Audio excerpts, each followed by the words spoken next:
You ever had that moment? You look at your life, the plan you thought was set in stone, the career, the relationship, maybe where you live, and suddenly it just feels wrong, Mhm. obsolete even.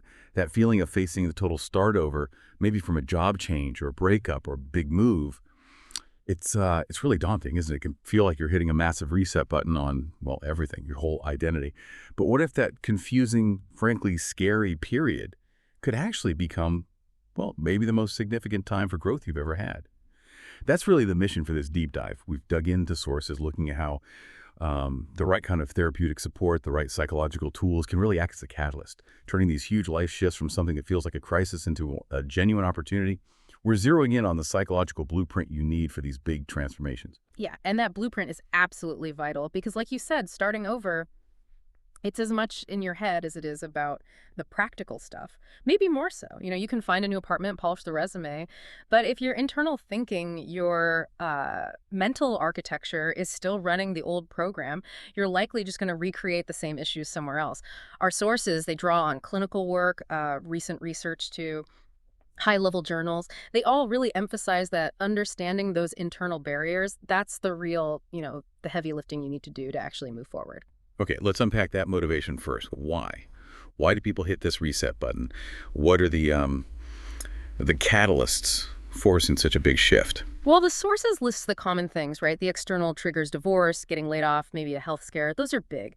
But often the thing that really pushes people over the edge is internal. It's Yeah. this deep nagging feeling, this longing for something more meaningful. They kind of hit a wall. They might look successful on paper, by society standards, but inside, they're just deeply unhappy. And it's fascinating. The sources often really focus on a particular time of life for this. I mean, people start over whenever, but midlife, it keeps coming up as this like critical crossroads, a time when rethinking your priorities feels almost unavoidable. Absolutely. The research is pretty clear on this. There was a key study in the journal Adult Development, I think, that really highlighted how common it is.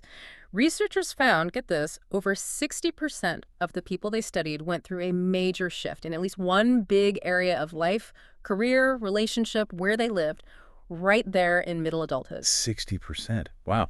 So that really shows this isn't some rare midlife crisis cliche. It's a recognized, very common turning point. And here's where it gets really interesting for me.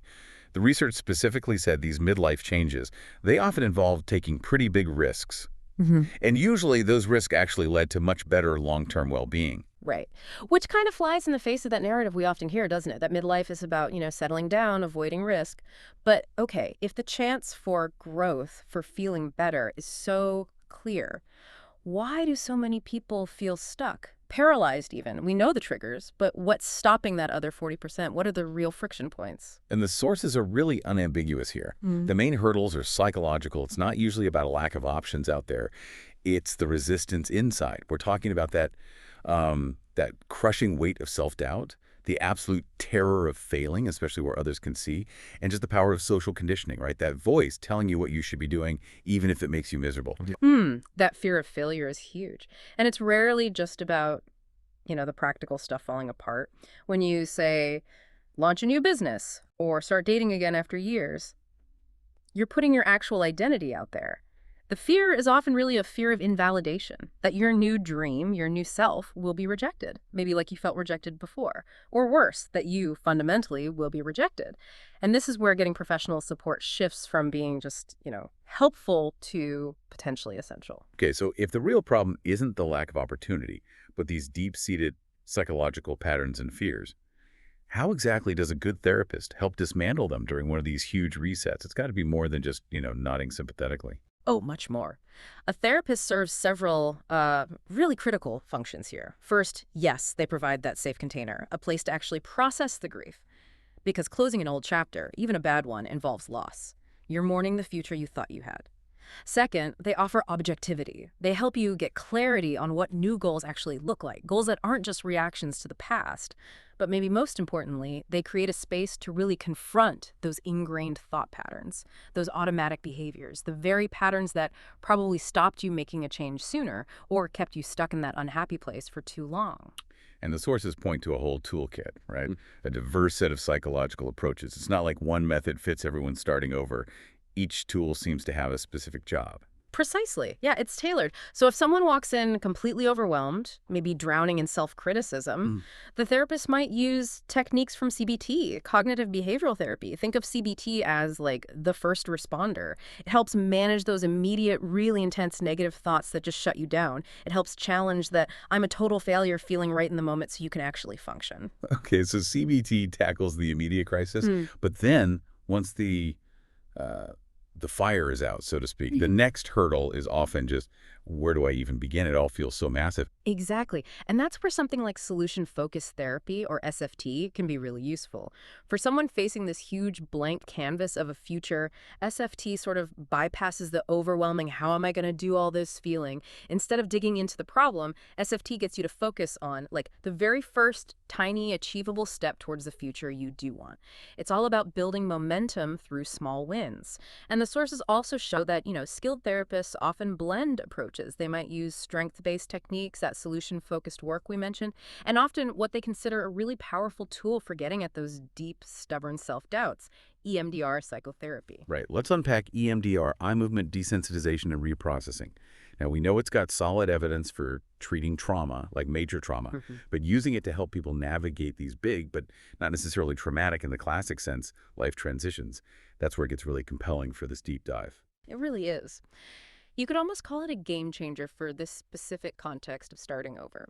The reason EMDR seems so effective here is because these big life shifts, they dredge up those deeply held negative beliefs, the limiting ones. And those beliefs act like roadblocks, right? Think about those thoughts again. I'm too old for this, or I'll never make it in this new career. The real insight here, clinically speaking, is that you're often not just fighting the current challenge. You're fighting ghosts. Ghosts of old failures, maybe minor ones, or past rejections. Those negative beliefs didn't just appear.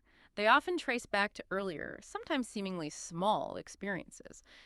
Maybe a super critical boss years ago, or bombing a college interview, or just harsh words from someone important.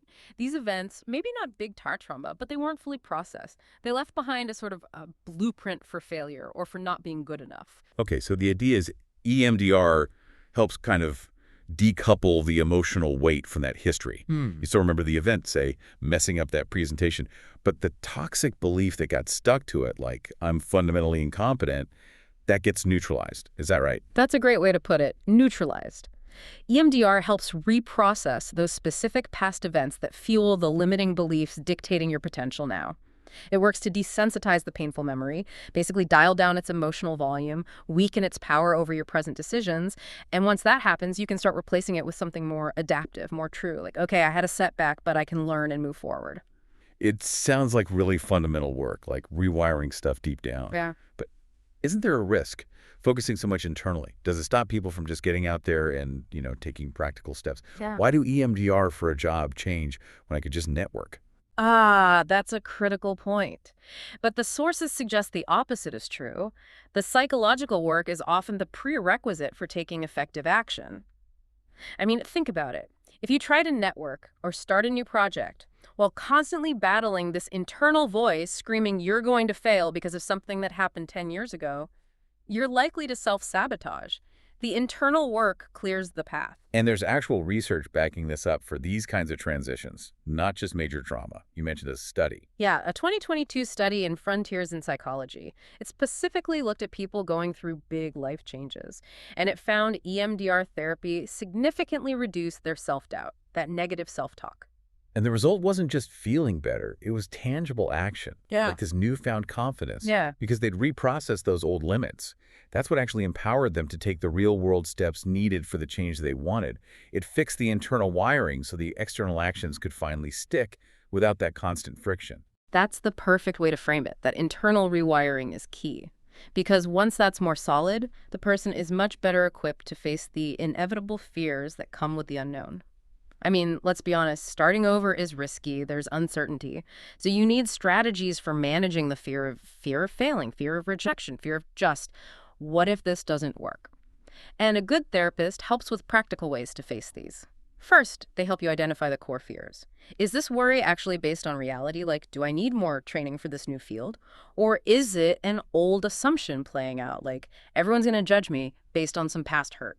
Making that distinction is step one. That seems crucial, separating the real obstacles from the phantom fears so you can tackle the right things. Exactly. Second, they work hard on building resilience, which isn't about never failing.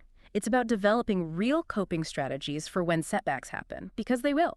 Resilience is about how quickly you bounce back. And finally, they help set realistic goals. Breaking down that huge, overwhelming transition, new career, new city, whatever, into small, manageable steps makes it feel less impossible. And tying all that psychological work back to the ultimate goal. Happiness, satisfaction. Sort of starts to show a really strong link, don't they? There was research from the Journal of Happiness Studies. Yes, that study found something pretty profound. People who consciously made those big life changes in midlife, they reported significantly greater long-term life satisfaction compared to people who just stayed put in situations that weren't fulfilling them, often out of fear. So it really underlines that potential for rediscovery. For success even, if you can confront those internal fears and just persist. Absolutely. So the takeaway, the final summary here, is that starting over.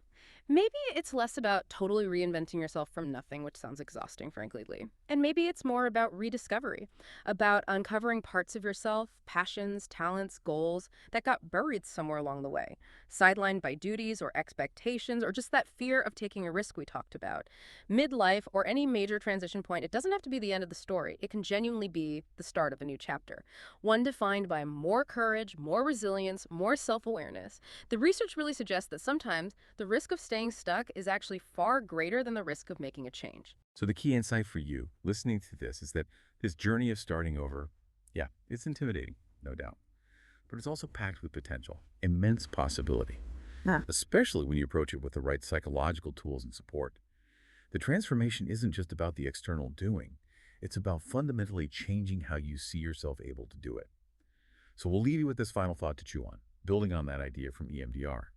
If those negative beliefs holding you back are often rooted in specific past experiences, what specific past memory, maybe even the seemingly small one, might be holding your biggest desired change hostage right now? What particular internal ghost needs reprocessing for you to finally take that leap?